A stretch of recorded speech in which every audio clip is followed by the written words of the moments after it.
7 milliards de voisins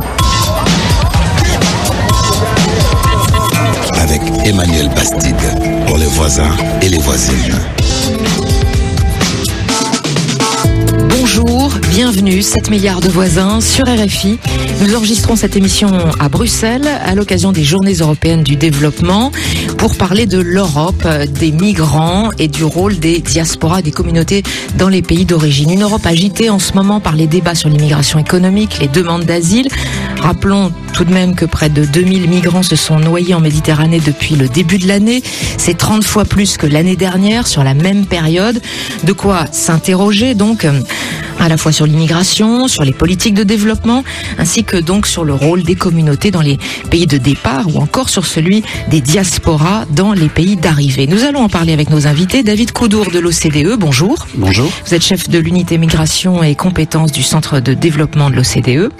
À la Commission européenne, Stefano Signore, bonjour. Bonjour. Vous êtes chef de l'unité migration à la Direction générale pour la coopération internationale et le développement.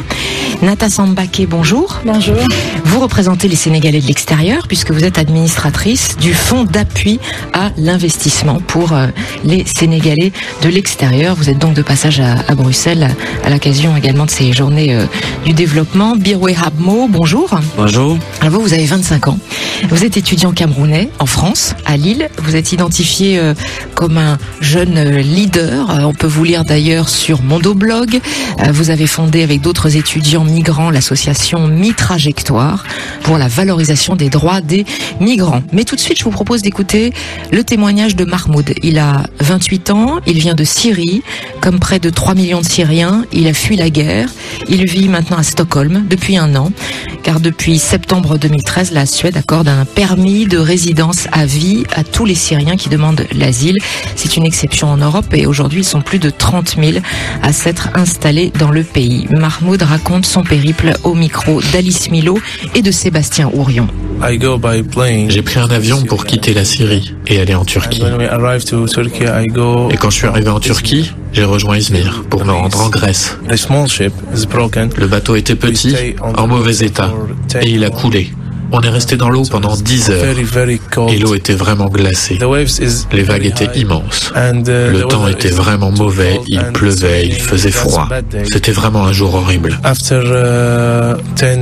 Après 10 heures passées dans l'eau, le bateau de la police grecque a fini par arriver pour nous sortir de l'eau. On était 25 sur le bateau, mais je ne sais pas combien d'hommes ni de femmes se sont noyés. Parce que quand tu es dans l'eau, tu ne peux rien faire pour aider les autres. Tu ne fais que nager, nager et nager encore. Je suis resté 25 jours à Athènes. Et ensuite, j'ai pu prendre un avion pour la Suède. Je savais que la Suède était un pays tranquille, que les gens étaient gentils ici, que le gouvernement était bon. J'avais lu tout ça sur Internet. Je suis venu ici pour avoir une meilleure vie. Parce que si tu as besoin de quoi que ce soit ici, pour continuer tes études, pour aller à l'université, le gouvernement t'aide pour tout en fait. C'est pour ça que je suis venu en Suède. J'aime la Suède. Je vous précise que lundi prochain, d'ailleurs, 7 milliards de voisins sera consacré au modèle de la politique d'accueil de la Suède et puis également à ses limites. Alors peut-être un premier tour de table. Faut-il répartir, selon vous, par rapport à ce qu'on vient d'entendre, les efforts d'accueil au sein de l'Union européenne? Stefano Signore, ce sont les propositions de la Commission européenne avec un débat depuis plusieurs jours. Oui, merci pour la question. En effet, il faut rappeler que pour l'instant, 6 États membres se partagent 75% des demandes d'asile. Il s'agit d'un chiffre plutôt stable car la même chose s'est passée en 2013. Bien entendu, l'effort devrait être partagé de manière plus équitable. C'est pourquoi la Commission, dans son agenda pour la migration adopté le 13 mai, a proposé un schéma de répartition de ces demandeurs d'asile qui affichent un besoin de protection manifeste, c'est-à-dire pour lesquels le taux d'acceptation de leur demande d'asile est supérieur à 75%. Il a fait une proposition donc pour répartir 40 000 migrants, demandeurs d'asile plus exactement, qui seraient en Italie et en Grèce, parmi les autres États membres. Il s'agit d'une mesure temporaire, extraordinaire, qui répond à l'afflux massif de demandeurs d'asile dans certains pays d'Europe. Les discussions se font au niveau des États membres et institutionnels. Il faut espérer que d'ici le Conseil européen, du fin du mois de juin, on parviendra à une décision collective qui démontre que l'Europe est capable de montrer une solidarité parmi les États membres. David Coudour de l'OCDE. Oui, je suis tout à fait d'accord. Il y a un vrai problème lié au hasard géographique, que certains pays sont plus proches des côtes méditerranéennes et donc font face à cet afflux de personnes qui essaient de rentrer sur l'Europe. Je pense que c'est important aussi pour vos auditeurs de comprendre que tous ces gens qui sont sur les bateaux ne sont pas forcément des demandeurs d'asile ou ne sont pas forcément des réfugiés. On a tendance à confondre. Il y a aussi une partie de ces gens qui sont là parce que ils veulent migrer en Europe, trouver un emploi. Ils viennent pas tous de pays en conflit, même si c'est vrai que le grand nombre et la croissance exponentielle de ces personnes ces dernières semaines, ces derniers mois est liée au conflit au Moyen-Orient. Mais il y a aussi... Il faut peut-être rappeler que 80% des migrants viennent pour des raisons économiques. Oui, alors 80-90% des migrants dans le monde qui sont essentiellement des migrants économiques et non pas des réfugiés, et la plupart ne viennent pas sur des bateaux. Il y a d'autres moyens pour migrer. Néanmoins, Nata Sambake, je vous pose la question, vous êtes sénégalaise, vous représentez les Sénégalais de l'extérieur. Sur ces bateaux, on trouve aussi des Sénégalais qui ne fuient pas un régime en conflit. Le Sénégal est stable, démocratique, et pourtant ils montent sur des bateaux, eux aussi. Comme on l'a si bien dit, il y a un problème géographique en Afrique. Et vous savez bien, comme je le dis toujours, le Sénégal a 700 km de côte. Il y a beaucoup de Sénégalais qui voient l'opportunité et qui pensent que vraiment l'Europe, c'est l'Eldorado, les États-Unis aussi. Donc pourquoi pas ne pas y aller? Il y a la verdure, la neige, il y a de l'argent. Ils ne connaissent pas les réalités vraiment de cette vie-là. Biroué Rabmo, sur la répartition, la proposition de la Commission européenne que l'Europe se répartisse plus équitablement les arrivées massive, il faut bien le dire, depuis quelques mois. Je salue cette initiative, mais je pense que il faudra qu'on prenne en compte les motivations, les aspirations et les projets de ces migrants. Donc je ne sais pas quel va être le contenu de ce projet de répartition, très exactement. Si on ne tient pas compte des motivations, des aspirations de ces migrants, je pense qu'on s'avancerait peut-être encore vers une autre catastrophe, un autre drame. Parce que ces migrants, quand ils viennent, il y a des besoins de rejoindre des familles, il y a des facilités linguistiques. Donc c'est des questions qu'il faudra étudier, je pense. David Coudour de l'OCDE, peut-être un rappel, l'Union européenne est-elle vraiment la première terre d'accueil de l'immigration à l'heure actuelle, si on regarde d'autres pays? Je pense à la Turquie, je pense au Liban. Non, pas du tout. D'abord, le premier pays récepteur d'immigrés aujourd'hui dans le monde, ce sont les États-Unis. Et ça continue à être les États-Unis, avec le premier pays d'origine des immigrés. Vous parlez en proportion par rapport à la population? Non, en volume. En volume. En volume. Non, parce que si on parle en proportion de la population, dans ce cas-là, ce sera le Qatar. Puisque 90% de la population active au Qatar est étrangère. Donc, voilà, en Europe, ça sera le Luxembourg, la Suisse, mais voilà, en volume, ce sont les États-Unis avec essentiellement des migrants, non pas du Mexique, mais de la Chine. Les Mexicains venant en second. Donc ça, c'est le principal corridor. Mais ensuite, les principaux corridors migratoires, encore une fois, ne sont pas en Europe. C'est des migrations essentiellement entre pays en développement. C'est donc la Chine. C'est le Sud qui accueille le Sud, donc. Oui, entre le Bangladesh et l'Inde, les pays du Golfe. Voilà, ça, ce sont les principaux. Ça veut dire que ce ne sont pas les pays les plus riches qui font les plus gros efforts d'accueil. Non, encore une fois, il faut voir ce qu'on entend par accueil. Accueil, on a tendance à penser encore une fois aux demandeurs d'asile, aux réfugiés. Encore une fois, la plupart des migrants migrent pour des raisons économiques et c'est pas une question d'accueil. Enfin, indirectement, oui, mais c'est des gens qui arrivent, qui s'installent, qui vont trouver un emploi, qui vont créer des entreprises, et etc., etc. On a beaucoup parlé ces derniers temps dans la presse d'un raz-de-marée de migrants vers l'Europe et c'est vrai que les chiffres, si on les compare aux années précédentes, sont plus importants. Stefano Signore, est-ce que l'Europe est face à un défi logistique, matériel ou plutôt face à une crise politique aujourd'hui sur ce sujet-là? La question est compliquée et je vais quand même essayer d'y apporter une réponse. Il faut d'abord regarder un peu les chiffres. Il faut se rappeler, si on se tient aux demandeurs d'asile, qu'il y a quand même une indication de problèmes qu'on se trouve à gérer. Début des années 90, l'Europe avait quand même un niveau, si on pense 92 par exemple, 670 000 demandeurs d'asile. Ces chiffres a baissé, par exemple, en 2005-2006 à 200 000. On se trouve en 2013-2014 à nouveau très près de ces chiffres du début des années 90 à plus de 600 000 en 2014. Donc il est clair que la dimension du problème à gérer en Europe est à un niveau historiquement élevé. Ceci étant dit, je suis d'accord avec ce qu'on vient de dire.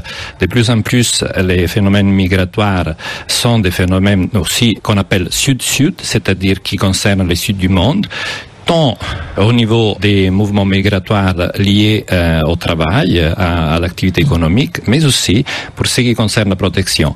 On se trouve aussi pour ce qui concerne les réfugiés et les personnes déplacées à un niveau historiquement élevé, dû aux conflits, aux guerres que malheureusement se font dans différentes parties du globe, ce qui fait qu'effectivement il y a un nombre de pays qui ont à gérer une charge énorme. Je voudrais juste mentionner par exemple le Liban ou la Jordanie. En Liban, aujourd'hui, un tiers de la population résidente est immigrée ou réfugiée. Un tiers. Si on veut donner une idée... Un habitant sur 3 est un réfugié syrien, d'ailleurs. Et il faut dire aussi que ces pays, pour l'instant, montrent ce qu'on appelle résilience, je pense qu'on peut dire en français, exceptionnelle par rapport à ces problèmes. Alors, la question qui se pose beaucoup aujourd'hui, c'est est-ce que ces politiques d'asile que tente de bâtir l'Europe peuvent servir d'appel d'air ou réponse à une crise humanitaire aujourd'hui? Stefano Signore. Il faut rappeler que quand même l'Europe est attachée au respect des obligations internationales, la Convention de Genève. L'Europe a toujours été un port sûr, safe haven pour tous les réfugiés du monde. Évidemment, la question est compliquée. On sait que les sociétés européennes, aussi suite à la crise économique, font face à un nombre de difficultés. Évidemment, l'Europe ne peut pas accueillir tout le monde. Il faut partager l'effort au niveau international. Mais en même temps, il y a des obligations juridiques, morales, politiques pour accueillir tous ceux qui, en fait, essayent d'échapper à la persécution, à la guerre et en fait pour éviter de mettre en péril leur vie. Donc je dirais que évidemment les questions de répartition plus équitable, les questions de trouver une solidarité renforcée parmi les États membres, on en discute, mais il faut rappeler qu'en général les États membres sont très attachés à respecter leurs obligations internationales. 7 milliards de voisins. Tout le monde est voisin. Le monde est un village planétaire. Ça m'a appris la fraternité, découvrir d'autres cultures. Malgré toutes nos différences, il y a toujours quelque chose, quelque part, qui nous rapproche. Eh ben tiens, il y a quand même une émission qui pense à tous les mondes. Il y a tellement de richesses ailleurs. 7 milliards de voisins. Et entre nous, là, entre les voisins. 7 milliards de voisins? Oui. C'est maintenant. 7 milliards. 7 milliards de voisins sur RFI. On le disait au début de cette émission, 80% voire plus des migrants qui quittent leur pays pour des raisons économiques. Alors, dans le fond, pourquoi les gens partent? Les migrants sont souvent désignés par leur famille. J'aimerais qu'on parle de votre parcours, Birwe Hammo. Vous avez 25 ans, vous avez grandi dans le nord du Cameroun, vous avez étudié à l'université Ngaoundéré, c'est ça? Et après un master à l'université Ngaoundéré, vous avez obtenu une bourse qui est très sélective, Erasmus Mundus, pour étudier à l'université de Lille. Quand vous êtes arrivé à Lille, vous avez été accueilli par la diaspora camerounaise? Arrivé à Lille, la diaspora camerounaise m'a accompagné les premiers jours de mon séjour en France. Vous êtes arrivé avec un visa étudiant, Oui, un visa étudiant. Donc, il fallait faire les démarches pour l'inscription administrative à l'université. Il fallait que je sache un peu où je suis, comment vivre en Europe, qu'est-ce qu'il faut faire, qu'est-ce qu'il faut pas faire. Donc, j'ai rencontré sur place une communauté d'étudiants camerounais qui m'ont accueilli. Il y en a un qui a appelé tous les autres amis, tous les autres Camerounais. Venez voir, on a un nouveau Camerounais qui vient d'arriver. On va l'aider les premiers jours et puis voilà. Est-ce que cette diaspora à Lille était en relation avec votre région dans le nord du Cameroun, avec votre communauté d'origine? Non, c'est à travers un ami à partir du Cameroun que j'ai eu le contact avec un autre étudiant à Lille. Donc quand je suis arrivé, il est venu me chercher à l'aéroport et à partir de là, il m'a aidé durant le premier jour de mon séjour. Vous avez étudié 6 mois en Pologne, 6 mois au Canada, 6 mois au Sénégal, dans le cadre de vos études à l'université de Lille. Quelle est aujourd'hui votre vision de la question migratoire et plus précisément de l'immigration clandestine et le sens de votre engagement aussi sur le sujet, puisque vous avez fondé une association avec des amis migrants? Oui, effectivement, de ces multiples expériences migratoires en Pologne, au Sénégal, au Canada et à Lille, nous avons décidé de mettre sur pied une association pour promouvoir l'interculturalité et la valorisation des droits des migrants. Et je pense que c'est à partir du Sénégal que cette idée nous est venue à l'esprit. On a pu organiser un grand débat au stade des fans à Dakar sur l'immigration clandestine pour en discuter, pour en débattre. Donc c'est une question qui était cruciale pour nous, il fallait en parler. Justement en parler parce que nous sommes jeunes et beaucoup de jeunes comme nous n'ont pas eu cette chance de venir en Europe, l'Europe tant rêvée. Donc on a voulu en débattre avec d'autres jeunes pour essayer de voir et de comprendre pourquoi ils s'en vont, pourquoi ils décident d'émigrer clandestinement. Est-ce qu'il y a des possibilités de s'en sortir dans les pays d'origine? Quel est le projet migratoire qui serait viable? Qu'est-ce qu'il faut faire? Et est-ce que c'est fréquent que des associations de la diaspora s'expriment, reviennent dans les pays d'origine pour débattre sur la place publique? Là, vous citez le cas de ce débat au Sénégal que vous avez fait à Dakar dans un stade de foot. Est-ce qu'il y a la même chose au Cameroun, par exemple, puisque vous êtes Camerounais? Non, je trouve que c'est regrettable qu'on n'en parle pas assez dans les pays de départ. Vous trouvez que les diasporas ne sont pas écoutées dans leur pays d'origine? Oui, je pense. Ils sont pas écoutés parce que je peux dire que c'est une question peut-être politique. Les diasporas sont économiquement sollicités, mais exclus de la sphère politique. Donc vous voyez un peu. Donc pour moi, je pense que la participation politique de la diaspora dans les pays d'origine serait quelque chose de très intéressant, quelque chose... Mais à quoi ça tient, ça? Est-ce que finalement, dans le pays d'origine, on n'accuse pas aussi un peu les diasporas d'entretenir le mythe? Oui, effectivement. Donc vous êtes pris à votre propre piège? Oui, les diasporas, je vais dire, contribuent à entretenir ce mythe. Et c'est regrettable, c'est déplorable. Je pense qu'on doit avoir des diasporas courageuses. Les diasporas courageuses, ce sont les diasporas qui s'indignent face à ce qui arrive dans la Méditerranée. Il faut que les diasporas s'indignent. S'indigner, c'est essayer d'expliquer, essayer d'informer tous ces jeunes qui veulent tenter l'aventure. Il faut leur dire la vérité, l'Europe c'est pas forcément le paradis, l'Europe c'est pas ce qu'on vous vend, c'est pas ce qu'on vous montre. Et je pense que la diaspora peut être écoutée. Si ce discours venait de la part des Européens, il serait moins crédible. Mais si ce discours vient de la part des diasporas, je pense que ça serait plus crédible. Mais on entend très peu les diasporas, en tout cas dans les médias français. Il n'y a pas un malaise aussi du côté des diasporas? Peut-être que l'immigration clandestine profite à certains membres de cette diaspora. Peut-être qu'il y en a des migrants qui sont installés en Europe et à qui ça profite. Je sais pas, ils font peut-être travailler dans le noir les migrants clandestins qui arrivent. Donc il y a un manque d'honnêteté, il y a une mauvaise foi. Clairement, vous dites qu'il pourrait y avoir une véritable ambivalence entre devoir de solidarité et tentation de profiter des clandestins? Oui, je pense que, comme je le disais tantôt, il faut des diasporas courageuses. Le courage, c'est prendre en main ses responsabilités et dire non, ne choisissez pas ce chemin pour venir, ne choisissez pas le chemin de la mer pour venir en Europe, venez légalement parce que c'est le bon choix. Venir par la mer, c'est pas forcément le bon choix. Nous allons y revenir. Vous restez tous les quatre avec nous. 7 milliards de voisins, immigration et développement. Quel rôle pour les diasporas et les communautés dans les pays d'origine des migrants? Un débat souvent pas encore vraiment mis en place d'ailleurs, des deux côtés géographiquement. Retour dans 3 minutes, juste après le flash sur RFI. Restez avec nous.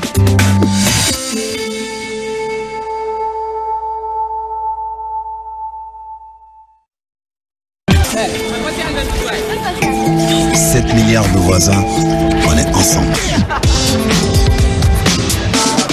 Bienvenue si vous nous rejoignez sur RFI, 7 milliards de voisins, émission enregistrée à Bruxelles lors des Journées européennes du développement et nous parlons de l'immigration aujourd'hui. Quel rôle pour les diasporas et les communautés dans les pays d'origine des migrants? Nous venons d'entendre Birwe Habmo, un jeune étudiant camerounais qui étudie à l'université de Lille. Birwe, vous nous disiez en première partie d'émission que les diasporas ne sont pas forcément suffisamment courageuses, mais du moins qu'elles aimeraient prendre davantage place au débat politique dans leur pays d'origine et pas seulement jouer un rôle économique, puisque c'est vrai qu'à l'heure actuelle, on attend surtout d'elles qu'elles envoient de l'argent. J'aimerais peut-être passer la parole à nos autres invités. David Coudour, vous souhaitez réagir par rapport au témoignage de Birwe?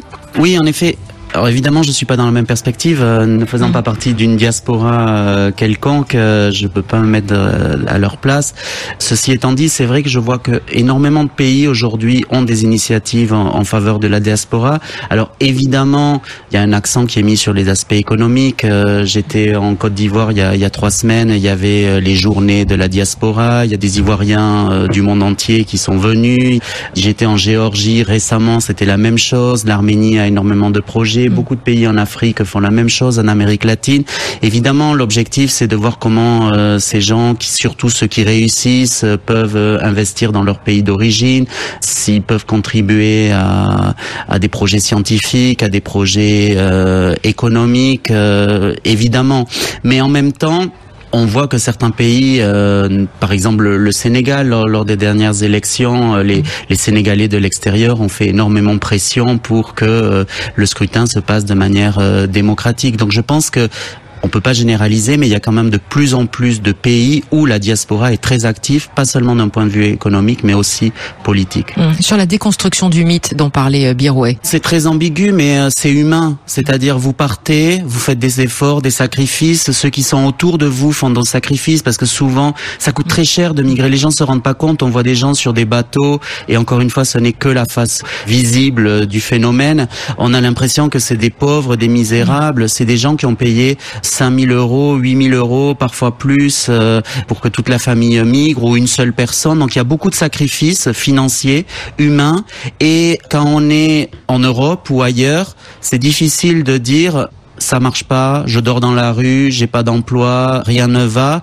Et donc, on veut montrer que non, tout va bien, il n'y a pas de problème et tout ça. Donc, effectivement, il faut avoir le courage de dire non. Ça se passe pas bien, c'est difficile, je n'y arrive pas. Et avoir le courage aussi de dire je suis pas capable d'envoyer de l'argent parce que c'est aussi ça, c'est-à-dire qu'il y a une pression familiale ou communautaire très forte qui fait que souvent les gens doivent envoyer de l'argent. Et on l'a vu avec la crise après 2008, les gens perdaient leur emploi et continuent à envoyer de l'argent parce qu'il y a une pression très forte. Mais dans quelles conditions ils envoient de l'argent, ça, les gens qui sont au pays, ils connaissent pas ces conditions. Stefano Signore de la Commission européenne.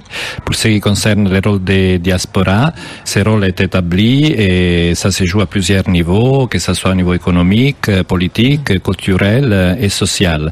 Effectivement, on a parlé du mot confiance. Il faut qu'il y ait une confiance entre les membres des diasporas, les diasporas organisées et les autorités du pays d'origine. Et notre constat a été qu'en effet, il y a parfois une faiblesse de deux côtés. D'un côté, la diaspora n'est pas nécessairement organisée, structurée, capable de s'engager d'une manière durable, profonde avec les pays d'origine. Et de l'autre côté, il n'est pas certain que les autorités du pays d'origine aient la capacité de s'engager d'une manière efficace avec les diasporas. Dans le cadre des activités que la Commission européenne soutient, par exemple, on a voulu lancer des plateformes européennes des diasporas africaines, justement pour soutenir l'effort de donner un encadrement plus structuré à cet engagement. Et de l'autre côté aussi, il y a beaucoup de travail à faire pour soutenir les efforts de ces pays d'origine qui veulent s'engager davantage. C'est récent ça que l'Europe justement s'intéresse aux deux côtés, c'est-à-dire d'un côté les diasporas qui accueillent, de l'autre côté les communautés qui désignent ceux qui vont être migrants, les chefs communautaires, etc. C'est récent ou pas? Disons que le thème a été sur la table déjà depuis au moins une dizaine d'années, mais il est vrai qu'il y a eu une focalisation plus aiguë à partir de 2013-2014 2014. Donc c'est clair qu'on va s'y attacher d'une manière accrue dans le futur. Je voulais justement mentionner par exemple l'exemple du Ghana qui a demandé l'assistance technique de la Commission afin d'être assisté à s'engager davantage avec sa diaspora, notamment aussi au niveau de l'administration et de la législation. Et pour faire quoi par exemple? Les autorités nationales doivent se doter des moyens, des structures pour s'engager d'une manière structurée avec les diasporas. Souvent, cet engagement ne se fait pas dans la durée. Il y a un peu de spontanéisme, disons, un peu volatile. Ça dépend du gouvernement qui est en place, peut dépendre de certaines de situations spécifiques au niveau national, mais pour que ça soit efficace, ça doit être durable.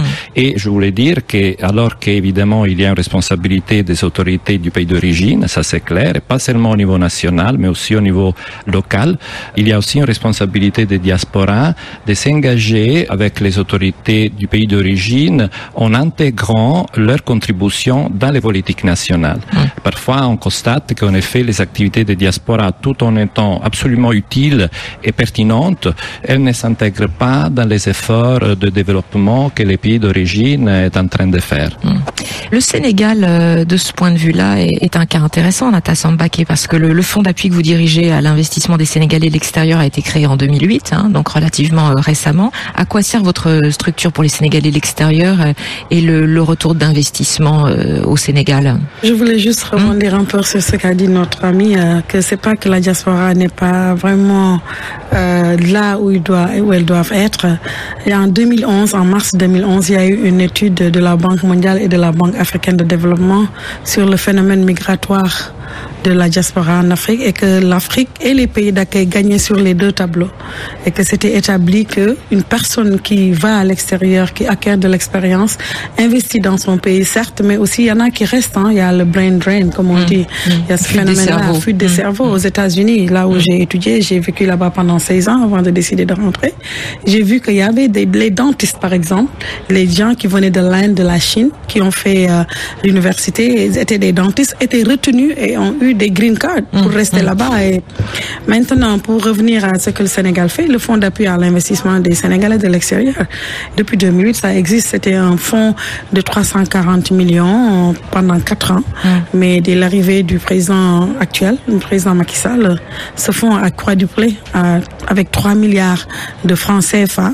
Nous pouvons aider les Sénégalais. Qui sert à quoi alors justement? Qui sert à aider les Sénégalais qui sont rentrés, qui ont des difficultés de s'insérer dans le tissu social et économique. Donc le message que vous envoyez aux Sénégalais de l'extérieur, là, c'est si vous rentrez, vous aurez un appui. Il y a un appui, pas pour tout le monde, mais il y a un appui un projet, c'est ça. Monter un projet, parce que le président de la République avait décidé de faire de la diaspora sénégalaise la 15e région du Sénégal. Il y en a 14 au Sénégal, parce qu'ils ont joué un rôle très important dans les familles au Sénégal, mais aussi dans le changement de régime au Sénégal. Donc c'est important de noter tout cela. La diaspora sénégalaise, c'est 3 millions de personnes. Ce fonds peut aider, par exemple, avec la coopération européenne, la coopération italienne, le PAISD de la France.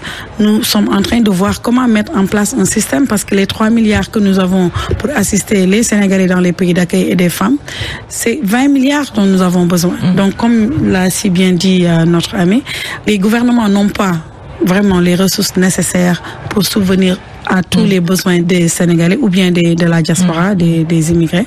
Mais il y a un problème. Le problème qui se pose, c'est qu'il y en a qui partent et qui ne veulent pas rentrer. Et il y en a qui veulent rentrer mais qui n'ont pas d'appui. Parmi ceux qui veulent rentrer et qui cherchent un appui, il y a une assistance. Et nous avons un ministère des Sénégalais de l'extérieur, des Affaires étrangères. Il y a un secrétaire d'État qui fait le tour du monde. Mais parmi les Sénégalais coincés en Libye, par exemple, il y a des Sénégalais qui aimeraient rentrer, clairement, qui ne le peuvent pas, soit pour des raisons financières bien compréhensibles, mais également aussi pour des raisons sociales, de pression sociale. Bon, des fois, je dis toujours que l'immigration, c'est une décision individuelle. On ne peut pas dire à quelqu'un rentrer, quel que soit ce que vous leur offrez, la personne doit décider de rentrer.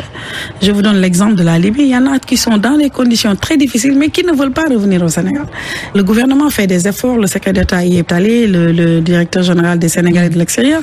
Ils connaissent l'existence. Le président de la République a donné 1 milliard ou 2 pour faire rapatrier des Sénégalais qui étaient dans une situation de guerre en Centrafrique, etc. Mais si on partait aujourd'hui avec un avion pour les cueillir, il faudrait que ces gens décident de rentrer rentrer dans l'avion.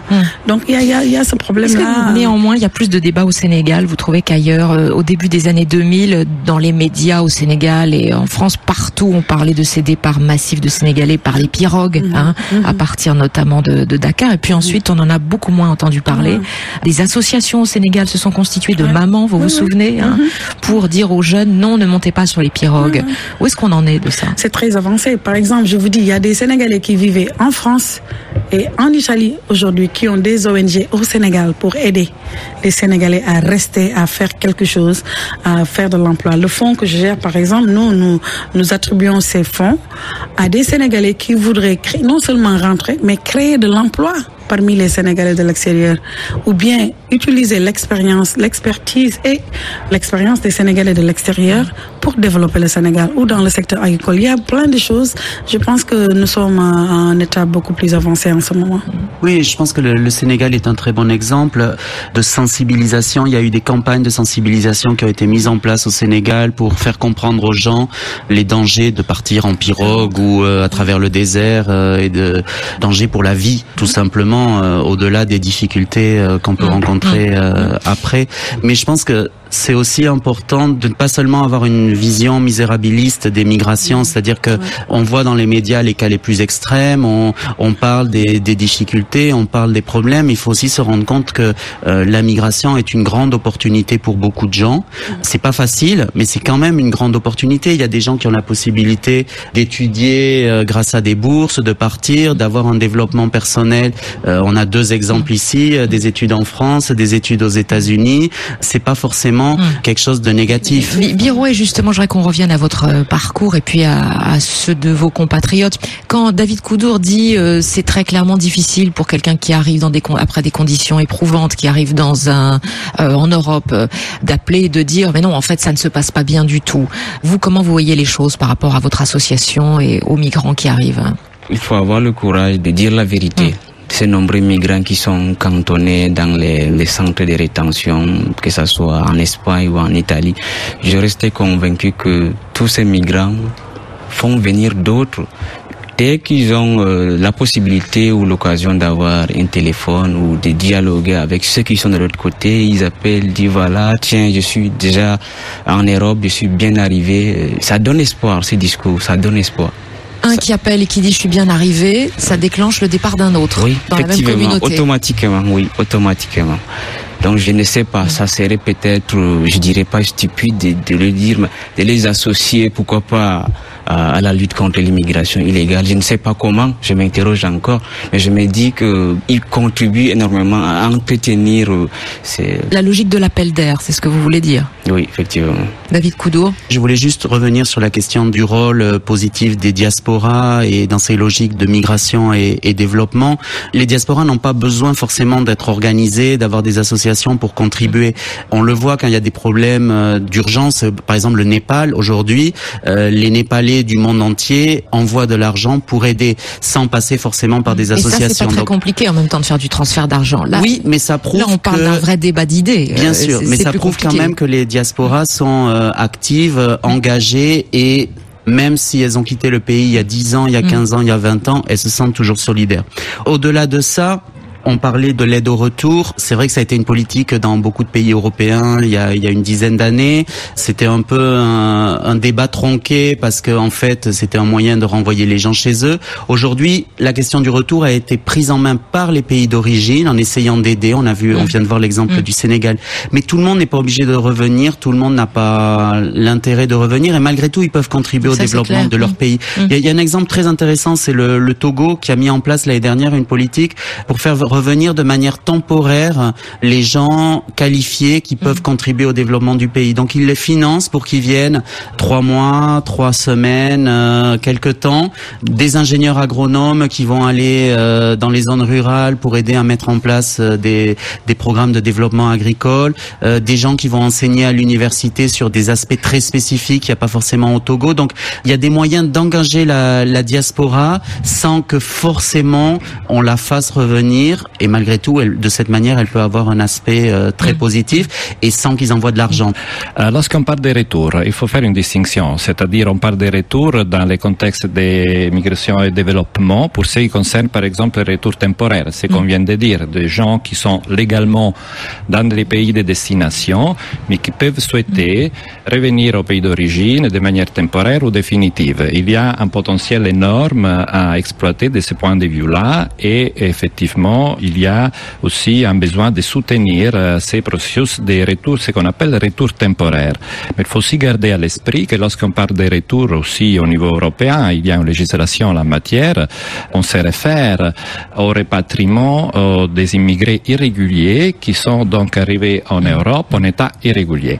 Et alors, dans le cadre d'une approche, ce qu'on appelle... Où le va-et-vient n'est plus possible. Oui, voilà, c'est ça, holistique, d'une approche holistique en la matière. On a déjà parlé de l'asile, du besoin donc de donner protection à tous ceux qui en ont besoin. Il y a évidemment un besoin d'identifier aussi des parcours de migration régulière dans les pays d'Europe pour répondre aux besoins des marchés du travail, mais aussi aux attentes des pays d'origine. Mais en même temps, il faut aussi qu'il y ait une politique de retour crédible. Et le constat de la Commission est que pour l'instant, il y a matière pour s'améliorer, car moins de 40% des immigrés en état irrégulier sont en effet répatriés dans les États d'origine. Et alors, si on n'arrive pas à rendre, disons, crédible la politique de retour, il y a évidemment toujours un problème, c'est ce qu'on appelle justement appel d'air, parce que on veut quand même que tout se fasse, disons, dans le respect des procédures qui sont là. Je veux dire, il y a quelqu'un qui peut-être s'est mis en liste d'attente pour 5 ans, et ce n'est pas en prenant une certaine route qu'il faut après parvenir à un même résultat. Et surtout parce que ce n'est pas une gestion efficace des flux migratoires, on le voit très bien, il y a énormément de problèmes à gérer. On en parle dans quelques instants, je voudrais qu'on puisse dire un mot, Stefano Signore, des centres d'accueil que l'Union européenne voudrait mettre en place avec le Niger ou d'autres initiatives qui sont à l'état d'ébauche. On en discute dans quelques instants chez 7 milliards de voisins. C'est un village mondial, donc on est tous des voisins, tous ensemble. 7 milliards de voisins, et entre nous là, entre les voisins, hein? 7 milliards de voisins, c'est vous qui faites l'émission. 7 milliards de voisins, vous écoutez RFI bien sûr, émission enregistrée à Bruxelles lors des Journées européennes du développement et nous parlons des politiques migratoires mais surtout du rôle des diasporas et des communautés d'origine avec nos invités. Justement, Stefano Signore, vous appartenez à la Commission européenne. Où en est ce projet de mettre en place des centres d'accueil aidés par l'Union européenne au Niger pour dissuader de partir vers l'Europe, de proposer des alternatives économiques sur place? Oui, en fait, il faut dire que ce qu'on appelle centres sont plutôt des mécanismes qui ont en effet une double finalité. D'un côté, il s'agit effectivement de fournir un nombre de services aux migrants de passage avant qu'ils s'engagent pour un voyage dangereux vers les territoires libyens, afin notamment de les informer des dangers de poursuivre les voyages. Parce que le Niger est géographiquement un territoire de passage. Hein. Tout à fait, notamment surtout dans la région d'Agadez, c'est un peu un hub, comme on dit en anglais, de toute une série de routes migratoires. D'un côté, donc, informer, aussi satisfaire un nombre de besoins de base, parce que ces migrants, très souvent, arrivent déjà déshydratés, on leur a volé l'argent, etc. Ils sont en état très difficile. Aussi, disons, il y a une idée de s'engager avec la communauté locale, parce qu'il ne faut pas oublier que quand même ces communautés-là développent de facto une économie qui se nourrit aussi de la traite, disons, de ce type de trafic. Donc il faut aussi pouvoir fournir des alternatives. Et il y a aussi un volet qu'il ne faut pas négliger, que pour l'instant il y a déjà un nombre important de gens qui reviennent de Libye, soit de manière volontaire, soit aussi accompagnés par les Libyens eux-mêmes, et il faut pouvoir fournir une assistance au retour et à la réintégration. Donc c'est à la fois un projet humanitaire et économique. Hein. Moi, je dirais c'est un projet humanitaire et du développement. Je dirais pas humanitaire dans un point strict du terme, vu que de toute façon le centre est surtout, disons, pour fournir un nombre de services qui devraient permettre de gérer ces flux migratoires d'une manière plus efficace. En premier chef, dans l'intérêt même des migrants et aussi évidemment pour une gestion plus efficace de ces flux. Birwe Habmo, quand vous entendez ces projets de développement, de financement possible par l'Union européenne, etc., la question qu'on se pose, c'est que peuvent ces politiques de développement par rapport à la force d'une communauté qui a désigné une personne comme étant celle qui doit partir, qui a la capacité de partir, sur laquelle on peut miser? Alors moi, j'ai eu l'opportunité et la chance d'aller à l'école, d'étudier, d'être un peu bon à l'école. Voilà, j'ai pu obtenir une bourse, mais beaucoup n'ont pas eu cette chance. Beaucoup d'amis, beaucoup de voisins, beaucoup de camarades de classe. Comme ils n'ont pas cette chance, ils tentent l'aventure par la mer. On te désigne parce que tous les espoirs se fondent sur toi. Le projet se prépare en toute discrétion. Les moins jeunes ne sont pas associés aux discussions liées à ces départs. Donc seuls ceux qui peuvent payer, qui vont contribuer financièrement à la migration, sont associés aux discussions. Mais c'est jamais débattu dans les villages, etc., dans les quartiers, ça? Pas du tout. Le projet de départ, l'idée de partir et de réussir est si précieux que le fait d'en parler risquerait de faire échouer le projet. Donc on y croit tellement qu'on n'en parle pas. Je trouve que c'est un problème. C'est un problème parce qu'on n'en parle pas, on n'en débat pas, que ce soit dans les médias locaux africains, on n'en parle pas. Donc c'est pas confronté avec ce qu'on voit dans les médias, c'est-à-dire avec les problèmes des migrants. Une fois arrivés sur place, on ne confronte pas les différents points de vue. Non, pas du tout, pas du tout. J'ai souligné tout à l'heure le rôle de médias locaux africains par exemple dans la lutte contre l'immigration illégale. Je trouve regrettable. Je ne connais pas très bien le cas du Sénégal, même si j'ai vécu pendant 6 mois. Si je parle par exemple du Cameroun, il n'y a pas des débats sur l'immigration illégale dans les médias locaux africains. Quand il y a des drames dans la Méditerranée, à la limite, on passe le message, on passe l'information. On n'en débat pas. On ne passe pas l'information pour déplorer le drame. Donc, il n'y a pas de débat sur l'immigration clandestine dans un pays comme le Cameroun. On fait, à la limite, on fait passer l'information, tel nombre de migrants qui sont noyés dans la Méditerranée et ça s'arrête là. Nata Sambake. Je viens d'entendre quelque chose qui est vraiment différent de la réalité de ce qui se passe au Sénégal. Au Sénégal, nous venons de faire des journées de réflexion sur l'immigration clandestine et nous avons invité des parents qui avaient perdu leurs enfants en haute mer et qui ont dit qu'ils n'avaient aucune idée où ils allaient. Donc c'est vraiment une grande différence avec une décision de la communauté de faire partir quelqu'un. Si c'est vraiment faire partir par les pirogues, c'est vraiment se lancer dans une aventure et vous risquez de perdre votre vie. Au Sénégal, les réflexions que nous avons eues, les journées sur ça, toutes les familles n'avaient aucune idée de où partaient les enfants. Il y a une responsabilité partagée entre les familles, les jeunes, mais aussi il faut les sensibiliser, comme l'a si bien dit Seigneur, trouver des moyens de les retenir ou bien de les aider à faire un bon choix. Avec un rôle des diasporas de l'autre côté. C'est important. Je disais hier à quelques Sénégalais que j'ai trouvés ici, quand les gens viennent en vacances, ils sont en costume, tout le monde a l'air que vous êtes bien, vous avez beaucoup d'argent. En fait, tout le monde veut partir. J'ai parlé à un Sénégalais qui dit... Mais c'est ce qu'on attend d'eux aussi, qu'ils reviennent de cette façon-là. Sinon, ils ne rempliraient pas le job qu'on leur a assigné. Qu'on leur a assigné, exactement. Je suis d'accord avec vous. Alors, Stefano Signori. Oui, on a parlé des rôles des diasporas. Je pense que ça mériterait d'être davantage exploré. La migration est un phénomène global et très complexe.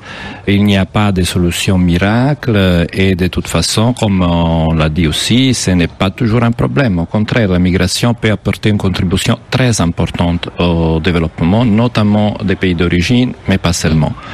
L'engagement doit être collectif, c'est de toute façon l'avis de la Commission et il faut aborder toutes les dimensions en même temps. On a parlé de réfugiés syriens, il y a deux questions qui nécessitent une réponse plus immédiate, il y a d'autres qui ont vocation plus à être traitées dans les moyens et long terme, mais il faut vraiment que tout le monde s'engage. David Koudour. Je voudrais revenir sur cette question de l'appel d'air, parce que c'est vrai qu'on entend beaucoup ça en Europe aujourd'hui, notamment Monsieur Cameron, mais pas seulement lui, en disant si on redistribue les gens qui arrivent sur les bateaux, on crée un appel d'air. Je pense que... Birwe Habmo a dit la même chose. Le débat est est biaisée. C'est-à-dire qu'aujourd'hui, on se pose pas forcément les vraies questions. Il y a un manque de cohérence des politiques. C'est-à-dire que on dit qu'on veut que les migrants restent dans leur pays, donc il faut du développement. En même temps, vous voyez tous les chiffres d'aide au développement qui baissent. Donc pourquoi on réduit l'aide au développement alors que on dit que le développement est important pour qu'il y ait moins de migration? Et puis il y a des politiques encore plus importantes en termes d'ouverture des frontières commerciales.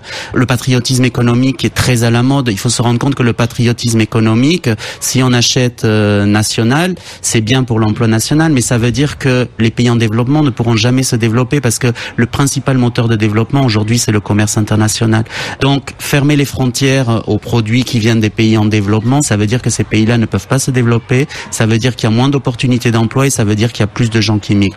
Donc il faut avoir des politiques un peu plus cohérentes en faveur du développement. Biawe Habmo, je vous laisse le mot de la fin très rapidement. Vous avez 25 ans, étudiant camerounais en France. Votre avenir, il est où? En Europe ou en Afrique? Je me pose la même question. Je ne sais pas encore. Il serait intéressant de faire à ce que la diaspora puisse s'engager politiquement et économiquement dans les pays d'origine. C'est un rôle fondamental qu'elles doivent jouer. Merci beaucoup, Biawe Habmo. Vous avez toujours la nationalité camerounaise, puisque vous n'avez pas la nationalité française.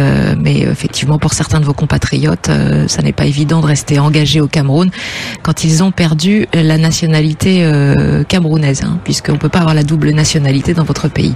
Mais ça, c'est un autre débat. Oui. Merci infiniment d'être venu autour de cette table. Votre association s'appelle Mi-Trajectoire. Anata Sambake, vous gérez le fonds d'appui à l'investissement des Sénégalais de l'extérieur.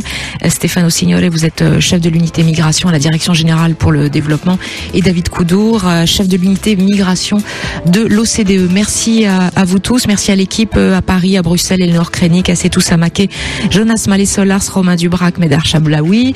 Vous pouvez bien sûr réagir à 7milliards@rfi.fr sur les réseaux sociaux, Twitter, Facebook. Lundi, nous parlerons du modèle suédois face à son immigration. La Suède est le pays d'Europe qui accueille proportionnellement à sa population le plus d'immigrés. On en parle également des limites du modèle suédois. À lundi, les voisins et les voisines.